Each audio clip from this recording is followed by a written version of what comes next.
নমস্কার বন্ধুরা, আজকে দেখতে দেখতে আমরা কিন্তু নাম্বার সিস্টেমের 7 নম্বর ক্লাসে চলে এলাম।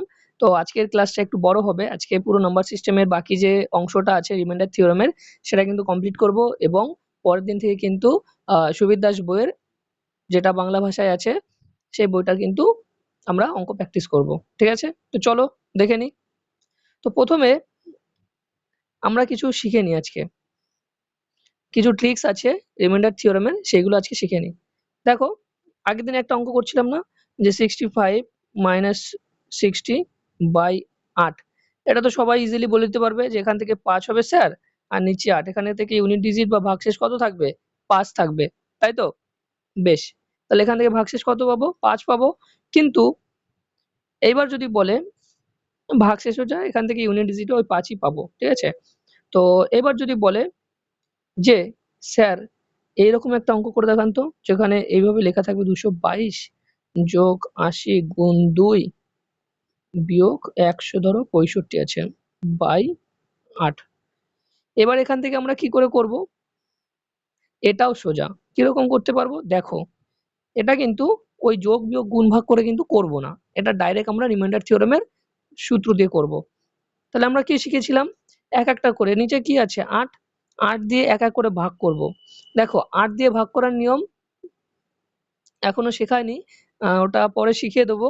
তো এখন দেখো, এই যে 222 যেটা আছে, এটা কি 8 দিয়ে ভাগ যায়? যায় না, 8 দিয়ে ভাগ যায় না, রিমাইন্ডার থেকে যাবে। তো কি থাকে? তাহলে 8 দুগুণী 16, 6 এ 22। ধরো এরকম যদি করি 8 দুগুণী 16, 6 এ 22, আর যদি 62, 8 8 এ 64, 64 পর্যন্ত দিয়ে দিলাম। তাহলে কি হবে? -2 থাকবে না ভাগশেষ? এখানে তো 62 আছে, এখানে যদি 64 নিই তাহলে কি থাকবে? এখান থেকে -2 ভাগশেষ থাকবে। তাহলে চলো এর উপরে লিখে দিই যে এখান থেকে আমি পাবো মাইনাস 2 লিখলাম। তাহলে এখানে টোটাল দেখো, এখানে 80 গুণ 2 আছে, তাহলে 8 দিয়ে দেখো 8 দশে 80, তাহলে এখান থেকে আমরা রিমাইন্ডার পাবো না। ঠিক আছে? আর লাস্টে কি আছে? বিয়োগ 165। দেখো 160 পর্যন্ত কিন্তু 8 দিয়ে ভাগ করে যায়। 8 এর সাথে যদি 20 গুণ করো তাহলে কিন্তু 160 হবে। তাহলে 160 থেকে আরো কি আছে? 5 এক্সট্রা আছে। তাহলে এখান থেকে আমি -5 দিয়ে নেবো ভাগশেষ। যেহেতু এখানে মাইনাস চিহ্ন আছে, তাই এইখানে এটার জন্য -5 হয়ে যাবে। তাহলে আল্টিমেটলি কি দাঁড়ালো আমার? যে এইখান থেকে -2 আর ওখান থেকে -5। তাহলে -2 আর -5 কে যোগ করলে কত হবে? -7।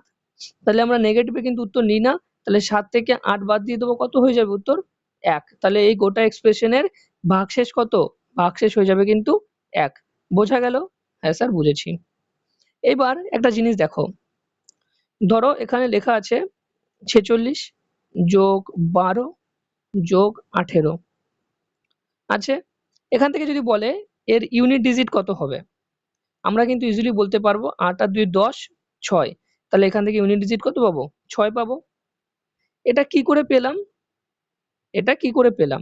দেখো এটা এইভাবে কিন্তু পাই, সেটা হলো যে এই টোটাল এক্সপ্রেশনটাকে তখন আমরা 10 দিয়ে ভাগ করে দিই। কত দিয়ে ভাগ করে দিই? 10 দিয়ে ভাগ করে দিই। তাহলে এখান থেকে কত পাচ্ছি? 6। এটাও কিন্তু রিমাইন্ডার থিওরেমে দেখো, এই যে 4 10 এ 40 আর এক্সট্রা থাকে 6, ওর জন্য সেখান থেকে আমরা পাচ্ছি 6। তাহলে 10 অক্ষে 10, হাতে 2 থাকছে, ওর জন্য এখান থেকে পাচ্ছি 2। বোঝা গেল? এবার 10, এখানে কত 18 আছে, তাহলে এখান থেকে কত পাবো? 8। তাহলে এইবার 8 আর 2 10, 8 6 16, তাহলে 16 আবার 10 দিয়ে ভাগ করব। 6 অক্ষে 10 আর 6 থাকবে হচ্ছে রিমাইন্ডার। তাহলে এই যে 6 হচ্ছে রিমাইন্ডার ছিল, আর এই 6টাই কিন্তু ইউনিট ডিজিট। বোঝা গেল? তাহলে এইভাবেই কিন্তু আমরা বের করেছিলাম। তো এইবার যদি কেউ বলে যে স্যার যদি আমাদের ইউনিট ডিজিট বের করতে দেয় একটা বড় এক্সপ্রেশনে, তখন আমরা কি করব? তাহলে ইউনিট ডিজিট যদি বের করতে দেয় কোনো এক্সপ্রেশনের, তখন সেটাকে আমরা কি করব? 10 দিয়ে ভাগ করব। ঠিক আছে? যদি লাস্ট 2 ডিজিট দেয়, লাস্ট দুটো সংখ্যা যদি দুটো ডিজিট দেয়, লাস্ট 2 ডিজিট, তখন কি করব? সেটাকে আমরা কি দিয়ে ভাগ করব? সেটাকে কিন্তু আমরা 100 দিয়ে ভাগ করব। বোঝা গেল? এইবার যদি বলে লাস্ট 3টে ডিজিট, 3 ডিজিট, তখন কি করব? সেটাকে আমরা 1000 দিয়ে ভাগ করব। বোঝা গেল? হ্যাঁ স্যার বুঝেছি। বেশ, তাহলে কি হবে, ইউনিট ডিজিটের জন্য 10, লাস্ট 2 ডিজিটের জন্য 100 এবং লাস্ট 3 ডিজিটের জন্য 1000। বোঝা গেল? হ্যাঁ স্যার বুঝেছি। এরপর দেখো,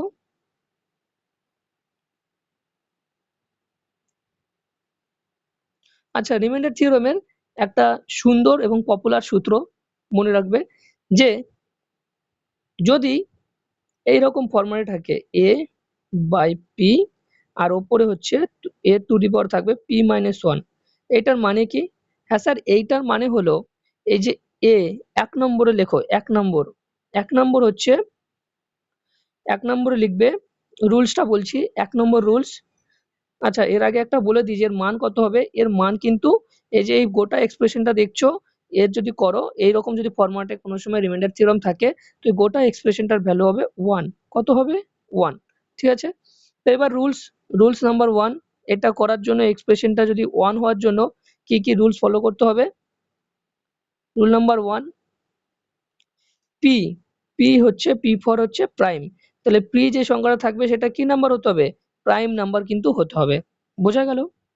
রুল নাম্বার 2, এই যে এ দেখতে পাচ্ছ, এই যে এ, তাহলে এ আর পি, এ এবং পি এরা পরস্পর কিন্তু প্রাইম নাম্বার হতে হবে।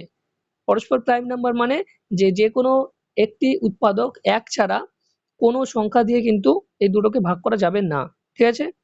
আর আরেকটা সূত্র হচ্ছে শর্ত, সেটা হচ্ছে এই যে a টু দি পাওয়ারে আছে যেটা, সেটা p মাইনাস 1 ফরম্যাটে থাকতে হবে। অর্থাৎ p যদি প্রাইম নাম্বার 5 হয়, তাহলে 5 এর থেকে 1 কম, তাহলে উপরে কত থাকবে? 4 থাকবে। চলো এবার একটা উদাহরণ দিয়ে বোঝাই। দেখো 2 কি?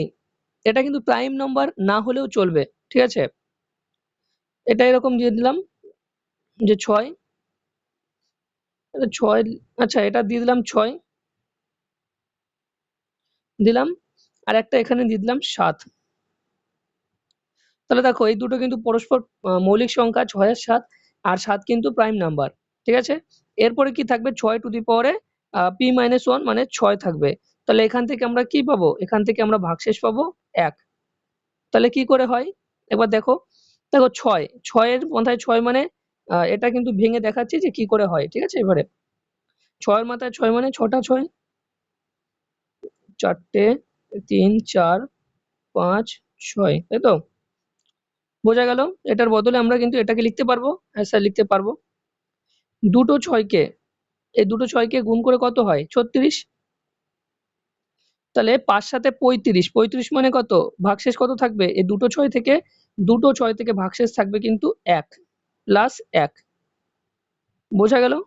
তাহলে কি করে পেলাম? এই দুটো গুণ করলাম, 6, 6 গুণ করলে কত হয়? 36। তাহলে 36 কে 7 দিয়ে ভাগ করলাম, ভাগশেষ কত থাকবে? 1। তাহলে এই দুটো এক্সপ্রেশন থেকে 1, আবার এই দুটো এক্সপ্রেশন থেকে কত পাবো? 1, আবার এই দুটো এক্সপ্রেশন থেকে পাবো 1। তাহলে প্রত্যেকটা কি থাকলো? 1 থাকলো। তাহলে ভাগশেষ কত? ভাগশেষ থাকলো কিন্তু 1। তাহলে বোঝাতে পারলাম, এটাই হচ্ছে সেই সূত্রের মানে, যে যদি p প্রাইম নাম্বার হয় এবং a এবং p যদি পরস্পর মৌলিক সংখ্যা হয়, আর যদি a টু দি পাওয়ারে p মাইনাস 1 থাকে, তাহলে গোটা এক্সপ্রেশনের ভ্যালু কত হয়ে যাবে? ভাগশেষ 1 হয়ে যাবে। বোঝা গেল? হ্যাঁ স্যার বুঝেছি। দেখো এটা সুন্দর করে নিচে আমি লিখেছি রিমাইন্ডার থিওরেমে, দাঁড়াও এইখানে না, একটু নিচে আছে, এই যে রিমাইন্ডার থিওরেম শর্টকাট, যদি a p মাইনাস 1 এটা হয়, আর এখানে দেখো এই যে সব লেখা আছে যে p কে প্রাইম নাম্বার হতে হবে, p কোপ্রাইম নাম্বার, আর এর পাওয়ারে p এর মান থেকে p মাইনাস 1 কম হবে। ঠিক আছে? এইভাবে। এরপরে হচ্ছে এই যে অঙ্কটা যেটা আছে, যে 53, 53 দেখো এই যে 53 আছে নিচে মৌলিক সংখ্যা, আর p মাইনাস 1 এই যে 52, আর এখানে 2, 2, 2, 2 আর 53 পরস্পর কোপ্রাইম নাম্বার, পরস্পর কিন্তু মৌলিক সংখ্যা। এবার সেখান থেকে এখান থেকে 1, এখান থেকে 1, আর 2 এর মাথায় 2, 2 মানে হচ্ছে 4, তাহলে এখান থেকে ভাগশেষ পেলাম 4। বোঝা গেল? তো এইভাবে কিন্তু করা আছে, তোমরা দেখে নাও। এটুকুনি গেল।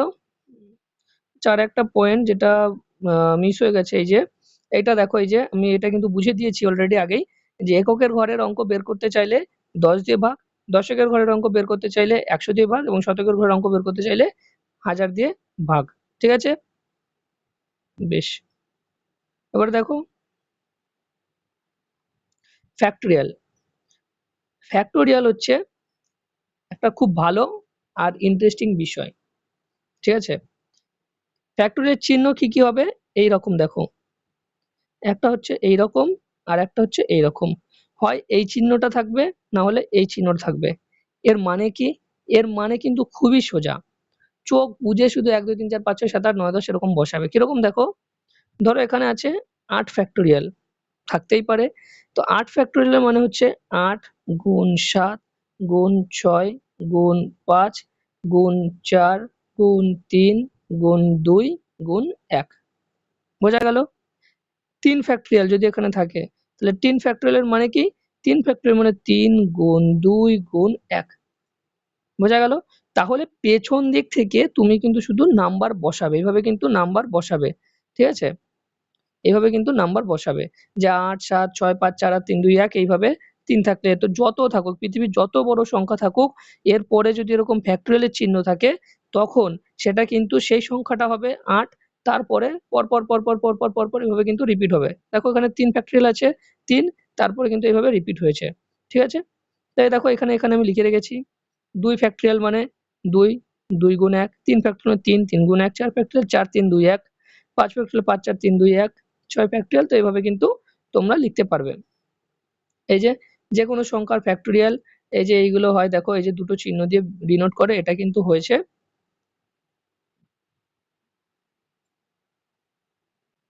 এইবার এই ফ্যাক্টোরিয়াল দিয়ে অঙ্ক কি করে করব স্যার? ফ্যাক্টোরিয়াল দিয়ে কি করে অঙ্ক করব? ধরো এরকম আছে ১ ফ্যাক্টোরিয়াল, ঠিক আছে? প্লাস এরকম আছে ২ factorial plus ৩ factorial plus ৪ factorial. থাকতেই পারে, না থাকার কিছু নেই। এরকম আছে। এটাকে বলেছে ১২ দিয়ে ভাগ। কি করে করব? দেখো ১ ফ্যাক্টোরিয়াল মানে কি? ১ যতই হোক ১ হবে। ২ ফ্যাক্টোরিয়াল মানে কি? ২ গুণ ১, এখান থেকেও ২ পাবো। যতক্ষণ না আমরা ১২ পাচ্ছি, ১২, তাহলে ১২ পেতে গেলে কি লাগে? ৪ এর সাথে ৩ গুণ করতে হয়, তাহলে ১২ পাবো। তাহলে দেখো ৪ ৩ এ ১২, আর কি পাবো? এইভাবে কিন্তু ১২ পাচ্ছি। এবার দেখো ২ ৩ ফ্যাক্টোরিয়াল মানে কি? ৩ দুগুণী ৬, এখান থেকে ৬ পাবো। আর এই ৪ ফ্যাক্টোরিয়াল মানে কিন্তু এইখান দিয়ে আমরা ১২ পাচ্ছি না? তাহলে দেখো এই ১২ কিন্তু এটা দিয়ে ভাগ হয়ে যাবে না? তো এরপরে তুমি যত ফ্যাক্টোরিয়ালই নাও ৪ ৫ ৬ প্রত্যেকটা দিয়েই কিন্তু ১২ কে ভাগ করা যাবে। কারণ কি? সেখানে ৪ আর ৩ কিন্তু দুটোই থাকবে। ঠিক আছে? তাহলে এই যে ১২ কে যদি ভাগ করো, তাহলে ৪ এর পর থেকে ৪ নাও, ৫ নাও, ৬ নাও, এরপরে যত সংখ্যা নেবে এইভাবে বাড়াবে, সব কিন্তু ১২ দিয়ে ভাগ চলে যাবে। তাহলে সেক্ষেত্রে সব জায়গায় টু দি পাওয়ার এ কি হবে? ০ ০ ০ ০ হবে। তাহলে তারপরে আর নিয়ে কিছু হবে না। তাহলে এখানে দেখো কি, কি পড়ে আছে বাকি? ৬, ২ আর ১, এই ৩ টেকে করে দেবো যোগ। তাহলে ৬ আর ২ ৮ আর ১ এ ৯। তাহলে এখান থেকে কি পাবো ভাগশেষ? ৯ পাবো। বোঝা গেল? বোঝা গেল না, তাই তো? আরো একটা করি। দেখো, ধরো এইখানে আছে ২ ফ্যাক্টোরিয়াল যোগ ৩ ফ্যাক্টোরিয়াল যোগ ৪ ফ্যাক্টোরিয়াল যোগ ৫ ফ্যাক্টোরিয়াল, এইভাবে কিন্তু আছে। একদম ইনফিনিটি পর্যন্ত আছে, যত খুশি আছে। এইবার ভাগ করতে দিয়েছে স্যার ২০ দিয়ে। ২০ কে আমরা এরকম লিখতে পারবো ৫ গুণ ৪, পারবো? হ্যাঁ স্যার পারবো। তার মানে আমরা এখান থেকে কিন্তু বুঝতে পারছি যে ২০ যদি কার মধ্যে আছে? এই যে ৫ ফ্যাক্টোরিয়াল, ৫ ফ্যাক্টোরিয়াল মানে কি? ৫ গুণ ৪ গুণ ৩ গুণ ২ গুণ ১, তাহলে ৫ ৪ এ ২০ হয়ে যাবে। তাহলে এই ৫ ফ্যাক্টোরিয়াল থেকে কিন্তু স্টার্ট হচ্ছে ২০ আসা, তাই তো? তাহলে এই ৫ ফ্যাক্টোরিয়াল পরে তুমি যতই নাও, ৬ ফ্যাক্টোরিয়াল নিতে পারো, এরপরে ৭ ফ্যাক্টোরিয়াল নিতে পারো। সব কিন্তু ৫ আর ৪ কিন্তু সেখান থেকে আসবে। এখানে এই যে ৬ ফ্যাক্টোরিয়াল হয়ে গেল এটা। এখানে যদি ৭ দিয়ে দাও, এটা ৭ ফ্যাক্টোরিয়াল হয়ে গেল। তাহলে ৫ ৪ কিন্তু কমন। তাহলে এরপরে তুমি যতই সংখ্যায় নিতে থাকো, এই সবকটা কি আসবে অ্যান্সার? এইখান থেকে অ্যান্সার কিন্তু আমরা 0 পাবো। ভাগশেষ কত পাবো? 0 0 0 এইভাবে। তো এই পুরা টোটালটা বাদ। এইটুকুনি। তাহলে এর আগে কি আছে 4 ফ্যাক্টরিয়াল, 4 ফ্যাক্টরিয়াল মানে কি 4 3 2 1 এই যে এইটুকুনি। তাহলে 4 3 12, 12 দুগুণে 24 আর একে গুণ করলে কি হয় 24 হয়। তাহলে এখান থেকে কি পাচ্ছি আমরা 24 পাচ্ছি।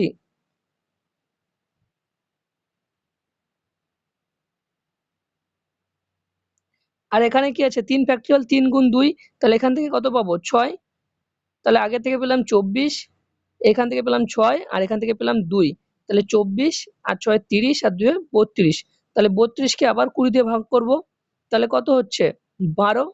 তাহলে এখান থেকে আমরা কি পেয়ে যাব ভাগশেষ 12। ঠিক আছে।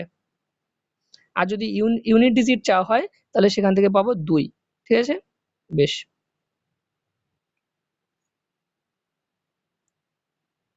এবার দেখো কিছু উদাহরণ আমি খাতায় লিখেছি সেগুলো দেখো।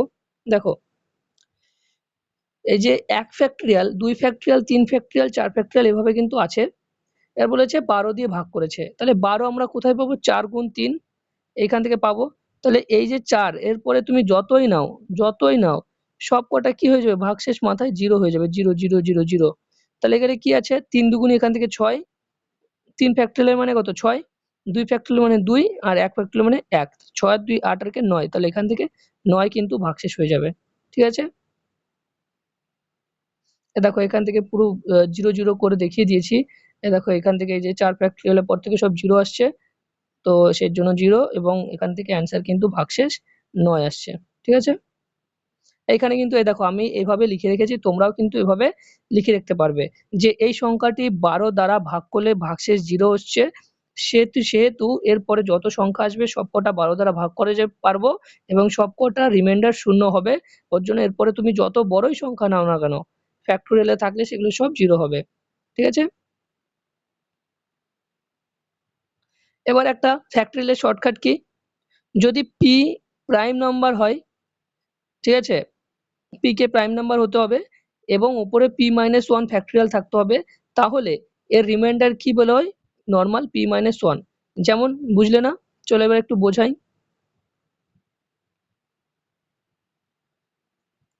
ধরো প্রাইম নাম্বার 5 আছে, ঠিক আছে, আর এখানে 4 ফ্যাক্টরিয়াল আছে, তাহলে বলেছে এর যে ভাগশেষ, তাহলে ভাগশেষ কত হবে, এখান থেকে ভাগশেষ পাবো p মাইনাস 1, অর্থাৎ কত পাবো 4 পাবো। কি করে পাই চলো একবার দেখি। তাহলে 4 ফ্যাক্টরিয়াল মানে কি 4 গুণ 3 গুণ 2 গুণ 1, তাহলে 4 3 12, তাই তো, 12 দুগুণে 24, তাহলে 24 কে ভাগ করব কত দিয়ে 5 দিয়ে, তাহলে 5 4 20, তাহলে হাতে আছে 4, তাই তো, তাহলে 4, এই তো এইখানেও 4 চলে এলো উত্তর, আর এইখানেও আমার 4 চেয়েছিল, তাই তো। তাহলে কিন্তু আমরা বলে দিতে পারবো যে এই সূত্রটা একদম ঠিক, যে যদি 5 প্রাইম নাম্বার হয় এবং উপরে যদি 5 মাইনাস 1 ফ্যাক্টরিয়াল থাকে, তাহলে ভাগশেষ কি বেরোবে p মাইনাস 1, অর্থাৎ প্রাইম নাম্বার যেটা থাকবে সেখান থেকে এক বাদ দিয়ে দেবো, সেটাই হচ্ছে আমার তোমার ভাগশেষ থাকবে। ঠিক আছে। বেশ, চলো এটা কিন্তু এই যে এখানে সূত্রটা ভালো করে লেখা আছে। এই দেখো এখানে 5 দিয়ে উদাহরণটাই আছে আর 29 দিয়ে আছে।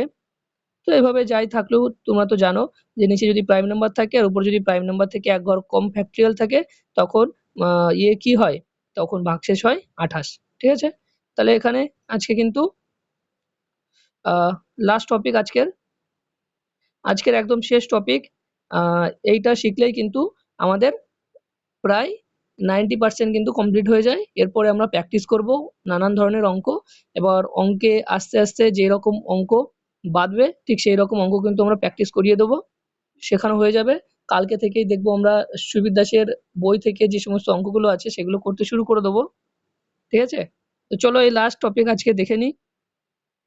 এবার দেখো অ্যালজেব্রিক রিমাইন্ডার থিওরাম, এটা আবার কি। ধরো এইখানে এইরকম কিছু কিছু অঙ্ক দেখবে, এক্স স্কোয়ার প্লাস ধরো 12x প্লাস 5, তো এরকম কিন্তু অঙ্ক থাকে। এবার বলে দেবে যে এইটা x মাইনাস 2 দ্বারা ভাজ্য ভাগ করা যায়, তাহলে এইখান থেকে রিমাইন্ডার কত বেরোবে। আর কত বেরোবে, রিমাইন্ডার মানে হচ্ছে ভাগশেষ। তাহলে এখান থেকে ভাগশেষ কত বেরোবে। তাহলে তখন কি করব, তখন কিচ্ছু করতে হবে না, এটা সব থেকে সোজা অঙ্ক, এই অঙ্কগুলোর মধ্যে সব থেকে সোজা। কিরকম করব, এক্স মাইনাস দুই দ্বারা ভাগ করতে বলেছে, যে সংখ্যা দিয়ে ভাগ করতে হবে সেইটা এক্স মাইনাস দুই, সেটা সমান জিরো ধরে নাও। তাহলে এক্স এর মান কত হবে, দুইটাকে এদিক নিয়ে যাব, পজিটিভ দুই আছে, নেগেটিভ দুই আছে, এখানে গেলে পজিটিভ দুই হয়ে যাবে, তাহলে এক্স এর মান বেরোবে দুই, তাই তো, পারবো, হ্যাঁ স্যার পারবো। তাহলে এক্স এর মান যদি দুই হয় তাহলে এক্স এর স্কোয়ার, তাহলে দুই স্কোয়ার, তাহলে দুই স্কোয়ার কত, চার, লিখতে পারবো, হ্যাঁ স্যার পারবো। 12 সাথে 2 গুণ আছে, 12 দুগুণী কত, 24, পারবো, হ্যাঁ স্যার পারবো, প্লাস 5 হয়ে গেল। তাহলে কি কি বেরোলো, 24 আর 4 28, 28 আর 5 28 আর 5 হচ্ছে 33, তাই তো।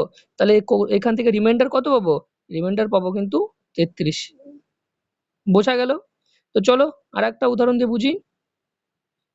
দেখো এখানে আছে ফাইন্ড দ্য রিমাইন্ডার, এই গোটা এক্সপ্রেশনটাকে এক্স মাইনাস দুই দিয়ে কিন্তু ভাগ করেছে, তাহলে সেখান থেকে রিমাইন্ডার কি পারবো, এই যে এক্স মাইনাস দুই ইকুয়াল টু জিরো, তাহলে এক্স এর মান দুই, তাহলে প্রথমটা এক্স স্কোয়ার আছে, এক্স স্কোয়ার মানে কত চার, আর ফাইভ এক্স স্কোয়ার, তাহলে চার স্কোয়ার, চার দুই স্কোয়ার কত চার, গুণ পাঁচ, তাহলে এখান থেকে কত পাবো 20, প্লাস 7, তাহলে কত হলো এখান দিয়ে দেখো, 7 4 11 আর 20 হচ্ছে 31, তাহলে এখান থেকে কি পাবো, রিমাইন্ডার হচ্ছে 31, এই দেখো এখানে রিমাইন্ডার এই যে 31, ঠিক আছে। এবার কিছু অ্যারিথমেটিক প্রোগ্রেশনের যে সূত্রগুলো আছে সেগুলো দেখে নাও। প্রথম n সংখ্যক স্বাভাবিক সংখ্যার যোগফল, তো এটা কি করে করব, চলো দেখি। ধরো 1 2 3 4 5 6 এইরকম আছে, তো এই প্রত্যেকটা যোগ করে কত হবে, 5 আর 6 11, 11 আর 6 15, 15 আর 3 18, 18 2 20 আর 1 21, তাহলে এখান থেকে কি পাবো 21। এবার সূত্র মারফত এখানে বলছে n into n plus one by two, তো এটা কি করে করব, এটা করতে গেলে প্রথমে কি করতে হবে, কততম সংখ্যা পর্যন্ত নিয়েছি আমরা, নিয়েছি কত পর্যন্ত 6, তাহলে এই যে 6 যেটা আছে এই n এর জায়গায় কিন্তু 6 বসবে, n এর মান কিন্তু 6 হবে, তাহলে 6 ইন্টু 6 প্লাস 1 কত হবে 7, তাহলে বাই 2, 2 3 এ 6, তাহলে 3 এর সাথে যদি 7 এর গুণ করি কত হবে, তাহলে 21, তাহলে দুটো ক্ষেত্রেই কিন্তু 21 চলে এলো, ঠিক আছে। তাহলে বোঝা গেল সূত্রটা কি করে হলো, বেশ। তারপর দেখো, তারপরে বলেছে প্রথম n সংখ্যক স্বাভাবিক সংখ্যার বর্গের যোগফল, ঠিক আছে। এটা কি করে পাবো, ধরো 1 2 3 4 5 এতগুলোর বর্গ বের করতে দিয়েছে, 5 এর বর্গ কত 25, 4 এর বর্গ 16, 3 এর বর্গ 9, 2 এর বর্গ 4 এবং 1 এর বর্গ 1, কি করে হবে, তাহলে দেখো 16 আর 4 এ 20, 9 আর 1 এ 10, তাহলে এখান থেকে পাবো 30, আর এখানে 25, তাহলে এখান থেকে যোগ করে কত পাবো 55। এবার সূত্র ফেলবো, সূত্র দিয়ে কি করে হবে, কি বলেছে n into n plus one by 2 আর 2n প্লাস ওয়ান বাই 3, তাই তো। তাহলে এখানে n কত 5, তাহলে 5 গুণ 5 আর 1 6 বাই 2, পারবো, হ্যাঁ স্যার পারবো। তারপরে বলেছে 2n প্লাস ওয়ান আর 3, তাহলে 2n কত 5 দুগুণী 10 আর 1 11 বাই কত আছে 11 বাই 3, তাই তো। তাহলে 3 দুগুণী 6,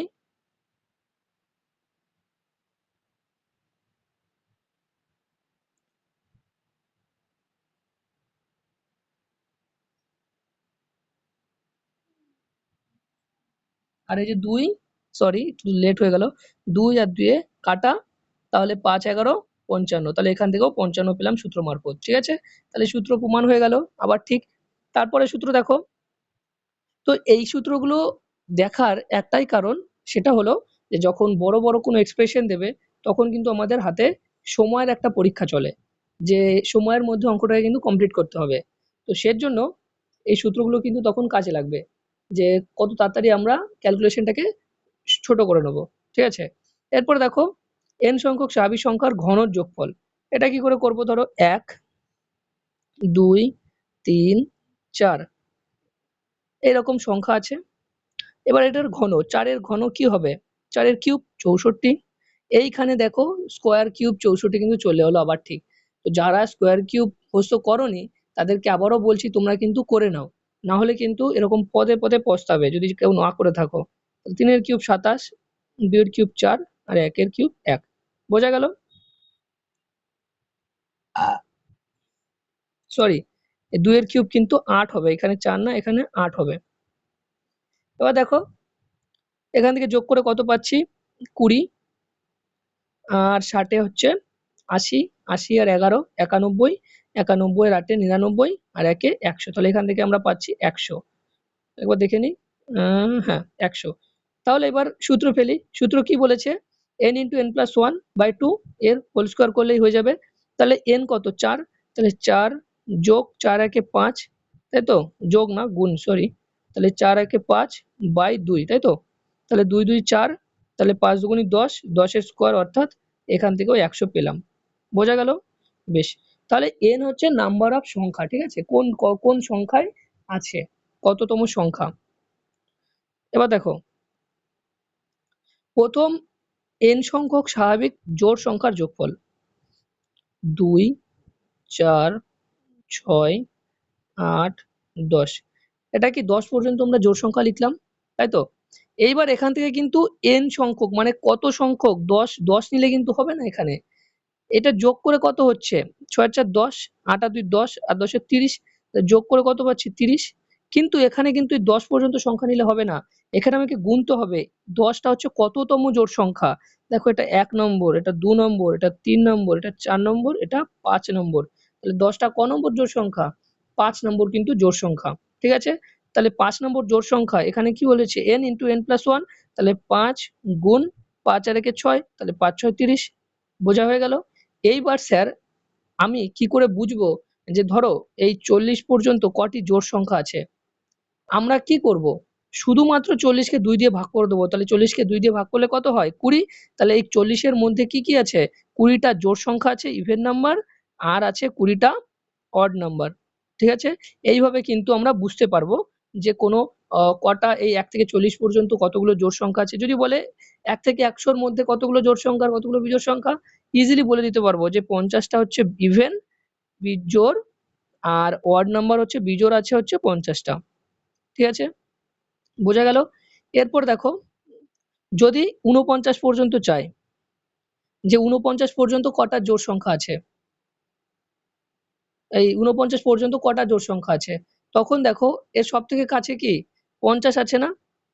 50 পর্যন্ত আমি জানি জোড় সংখ্যা কটা হবে, 25টা, আর বিজোড় সংখ্যা 25টা হবে। তাহলে দেখো 50 পর্যন্ত 50 নিয়ে কিন্তু 25টা জোড় সংখ্যা হয়। এখানে 49 আছে, 49 এর আগে কি আছে 48, তাহলে 48 এর হাফ কত 24, তাহলে 24টা কিন্তু জোড় সংখ্যা পড়ে যাবে। আর এই 49 পর্যন্ত বিজোড় সংখ্যা কোনটা, সরি, 49 পর্যন্ত বিজোড় সংখ্যা কতগুলো আছে সেটা বের করবে, কি করবে, যে 49 এর সাথে 1 যোগ করে দেবো, কত হবে 50, 50 এর হাফ করে দেবো, কত হবে 25। তাহলে 25টা কিন্তু বিজোড় সংখ্যা আছে, এটা কিন্তু আমরা পেয়ে যাব। তো বিজোড় সংখ্যায় যদি থাকে, ধরো এখানে আছে 47, এবার যদি বলে এর মধ্যে কতগুলো জোড় সংখ্যা আছে আর কতগুলো বিজোড় সংখ্যা আছে, 47 কে এক ঘর বাড়িয়ে দেবো, কত আছে, কত হবে 48, 48 এর হাফ কত 24, তাই তো। তাহলে এই 47 এর মধ্যে কিন্তু 1 থেকে 47 এর মধ্যে 24টা কিন্তু অড আছে। আর যদি ইভেন বলে তাহলে এই 47 টাকে 1 কমিয়ে দেবো, কত হবে 46, তাহলে 46 এর হাফ করে দেবো, কত হবে 23, তাহলে 23টাও কিন্তু ইভেন নাম্বার আছে। বোঝা গেল? এবার চলো দেখো n সংখ্যক স্বাভাবিক বিজোড় সংখ্যার যোগফল, এই যে 1 3 5 7 9, তো এইভাবে যাবে, 9 আর কে 10, 7 আর 3 10, 20 আর 5 হচ্ছে 25। তাহলে এখান থেকে কত পাবো 25। তাহলে এটা কি করে পাবো, এবার এটাও সেম গুনতে হবে নিচ থেকে যে কততম, 9টা কততম সংখ্যা, 1 2 3 4 5, তাহলে 5তম বিজোড় সংখ্যা হচ্ছে 9, তাহলে 5 এর সিম্পল স্কয়ার করে দেবো, দেখবে 25 হবে, 5 5 25, ঠিক আছে। বোঝা গেল? তাহলে আজকে কিন্তু আমরা রিমাইন্ডার থিওরেম কিন্তু এখানে শেষ করলাম। রিমাইন্ডার থিওরেমে শেষ করার সাথে সাথে কিন্তু আমাদের নাম্বার সিস্টেমের যে লাস্ট সূত্রের বা বলো ক্লাস, সেই ক্লাস কিন্তু শেষ। এবার আমরা আরেকটা দিন রাখবো যেখানে আমরা কিন্তু সব ধরনের অঙ্ক প্র্যাকটিস করব, ঠিক আছে। তো চলো আজকে এইটুকুনি হবে। আর একটু দেখে নাও, এই যে এখানে আছে যেটা, যে n হচ্ছে কততম সংখ্যা, n কিন্তু লাস্ট ডিজিট না, n কিন্তু ফার্স্ট ডিজিট না। তাহলে এই যে নট ইকুয়াল টু, এটা হচ্ছে ইকুয়ালস আর এখান থেকে মাঝখানে যদি কেটে দিই, এটা হচ্ছে নট ইকুয়ালস মানে অসমান। তাহলে n কিন্তু শেষ ডিজিটও না, n ফার্স্ট ডিজিটও না, n হচ্ছে কততম সংখ্যা। বোঝা গেল? বেশ, তাহলে আজকের ক্লাসটা এটুকুনি, এখানেই শেষ করছি। পরের দিন কিন্তু সুন্দর সুন্দর অঙ্ক নিয়ে আসবো, সেইগুলো করব। সেটা সুবিরদাস হোক বা অন্য কোনো বই থেকে হোক, আমি কিন্তু সুন্দর সুন্দর অঙ্ক নিয়ে আসবো। যদি ভিডিওটি ভালো লেগে থাকে অবশ্যই একটা লাইক করে দিও, একটা কমেন্ট করে দিও এবং পছন্দের মানুষের সাথে শেয়ার করে দিও, ভাগ করে নিও। কারণ পড়াশোনা ভাগাভাগি করলে নলেজ কিন্তু তোমারই বাড়বে। পারলে শিখিয়ে দিয়ে আসো। আমি বলছি আমার ভিডিও দেখে যদি উপকার হয়, শিখে নিয়ে তুমি আরো দুজনকে শেখাও। তাহলে দেখবে যে শেখার যে আগ্রহটা বা শেখার যে মানে তোমার শেখার তো আগ্রহ বাড়বেই। তার সাথে, সাথে তোমার ওই বিষয়ে এত পরিমাণে তুমি দক্ষ হয়ে যাবে, মানে কি বলবো? মানে নিজে পড়ার থেকে যদি ২-৩ জনকে সেখানে শেখাও নিজে পড়ে নিয়ে, সেটা কিন্তু খুবই ইম্পোর্টেন্ট। ঠিক আছে? তো আজকের ভিডিওটা এখানে শেষ করছি। যদি ভালো লাগে চ্যানেলটা সাবস্ক্রাইব করে দিও। তো চলো, টাটা।